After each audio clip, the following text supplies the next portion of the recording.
டேய் காலங்காலத்துக்கு உனக்கு ஒரு கல்யாண காட்சி எல்லாம் பண்ண வேணாமா? ஏன்டா வேலை வெட்டிக்கு போகாம பெத்தவங்களுக்கு இப்படி பாரமாகற?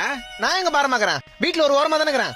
டேய் நீ ரொம்ப பேசுறடா. ஆமாங்க. என்ன நீங்க குழந்தையா இருக்கும்போது என்ன கொஞ்சீங்க, வளர்ந்த பிறகு இப்ப கொலைக்கிறீங்க? எதுக்கு தான் இந்த உலகத்துல என்ன பெத்தீங்களோ? எதுக்கு பெத்தீங்க முதல்ல? என்ன எதுக்கு பெத்தீங்களா? பிறந்து 3 வயசுல பால்வாடிக்கு போக கஷ்டமா இருந்தது, உண்டு கொடுப்பாங்க. பால்வாடி முடிஞ்சதும் ஸ்கூலுக்கு போக கஷ்டமா இருந்தது, ஸ்கூல்ல நல்லா படிச்சாதான் காலேஜ் போக முடியும். அப்புறம் காலேஜ் போக கஷ்டமா இருந்தது, காலேஜ் முடிச்சா நல்ல வேலை கிடைக்கும். இப்ப வேலைக்கு போறதுக்கு கஷ்டமா இருக்குது. அதுக்கப்புறம் நான் சொல்லுவேன், வேலைக்கு போனாதான் கை நிறைய சம்பாதிக்க முடியும், அது கஷ்டப்படணும். அப்புறம் கல்யாணம் பண்ணணும், கல்யாணம் பண்ணி குழந்தை பெத்துக்கிறதுக்கு கஷ்டம் இல்லையா கூட குழந்தைய வளர்க்கறதுக்கு கஷ்டப்படணும். வீடு கட்டணும், கார் வாங்கணும், பிறந்த குழந்தைய படிக்க வைக்கணும், அதை வளர்க்கணும், அது கஷ்டப்படணும். இப்படி வாழ்க்கை ஃபுல்லா கஷ்டப்பட்டு கஷ்டப்பட்டு கஷ்டப்பட்டு கஷ்டப்பட்டு செத்துடணும். அது எது கஷ்டப்படணும்? செத்துறேன்.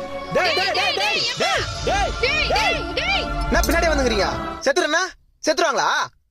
சாவறது எவ்வளவு கஷ்டம் தெரியுமா?